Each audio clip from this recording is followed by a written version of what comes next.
नोटबंदी के फैसले के बाद जो गरीब कामगार अपने अकाउंट्स नहीं रखते थे, उनके लिए हुकूमत तेलंगाना ने अब उनके खातों को बैंक्स में खोलने के लिए आगे बढ़ चुकी है।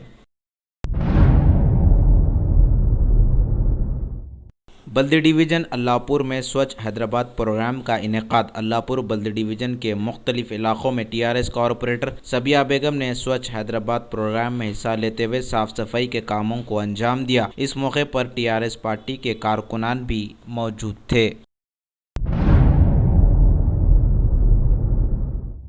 गरीब कारोबारियों पर बल्दिया का जुल्म, गैर मजाज फुटपाथ की इनेदामी कार्रवाइयाँ। पुराने शहर के बेशतर इलाकों में गैर मजाज फुटपाथ को बल्दिया की जानिब से इनेदामी कार्रवाई अंजाम दी गई।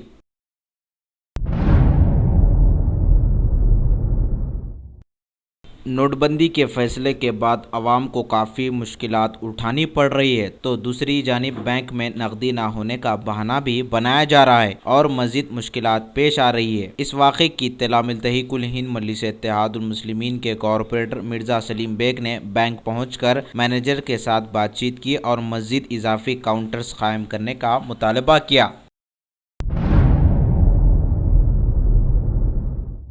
आज सुबह बीजेपी के एमपीज ने एक बैठक में अपोजिशन के नोटबंदी के मुद्दे पर ऐवान को गड़बड़ के जरिए मुअत्तल करवाने पर उनके खिलाफ में एक याददाश्त तहरीर की और पीएम मोदी ने अपोजिशन से काले धन की कार्रवाइयों में हुकूमत का साथ देने की अपील की है। अब देखना अपोजिशन क्या करती है।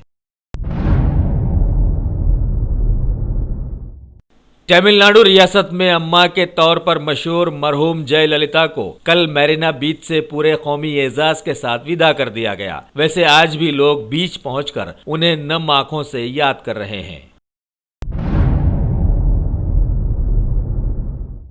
पटना से गुवाहाटी जा रही कैपिटल एक्सप्रेस को हुआ हादसा। 2 डब्बे और इंजन पटरी से उतरे, 2 लोग मरे और 6 से ज्यादा जख्मी हो गए। यह हादसा बंगाल के अलीपुर रेलवे डिवीजन के करीब शामुकतला रोड स्टेशन के पास रात 9 बजे वाक़ हुआ। आज भारत के इसरो ने आंध्र प्रदेश के श्रीहरिकोटा से रिमोट सेंसिंग सैटेलाइट रिसोसैट 2A को PSLV C-36 के जरिए खला में दाग दिया है। NCR ट्रांसपोर्ट कॉरपोरेशन ने Delhi Ghaziabad Meerut rapid rail corridor को अब मंजूरी दे दी है। 52 किलोमीटर लंबे कॉरिडोर के लिए 21,000 करोड़ रुपए खर्च किए जाएंगे, जबकि आवाम का सफर इस वजह से आसान हो जाएगा। आज भारतीय रुपये की कदर बढ़ी, जो लगातार 2 दिनों से कोशिश में था। डॉलर के मुकाबले में ये 12 पैसे सुधर कर 67 रुपये 78 पैसे पर आया। वहीं शेयर बाजार में भी तेजी का रुख आवाम ने देखा।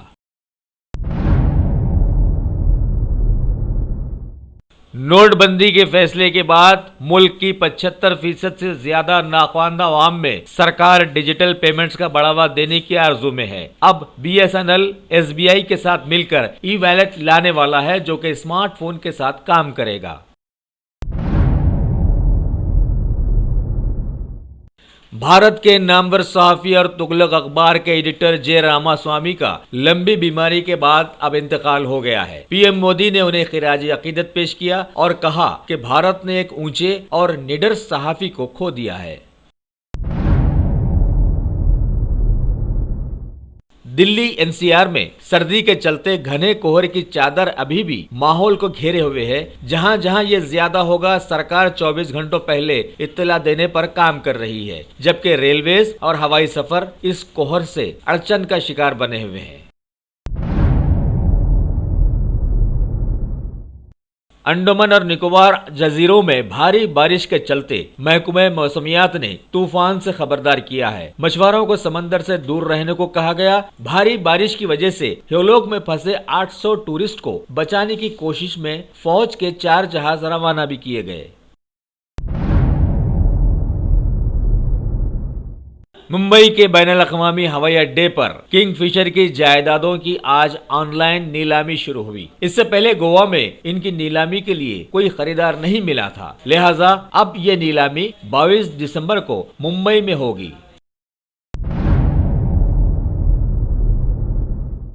इंडोनेशिया के सुमात्रा में आज 6.5 रिक्टर स्केल के जलजले के झटके महसूस किए गए, जिसकी वजह से करीब 25 लोगों की मौत हो गई और सैकड़ों लोग जख्मी हो गए, जबकि सुनामी की कोई खबर नहीं है। लोग अभी भी दहशत के आलम में हैं। फ्रांस के होम मिनिस्टर बनात कज़नियो को मुल्क का वज़ीर आज़म बना दिया गया है। साबिक़ा में मैनुअल वॉल्स ने सदारती इंतखाबात में सोशलिस्ट पार्टी से उम्मीदवारी की उम्मीद में इस्तीफा दे दिया था। नए वज़ीर आज़म अगली सरकार बनने तक मुल्क का कारोबार चलाएंगे।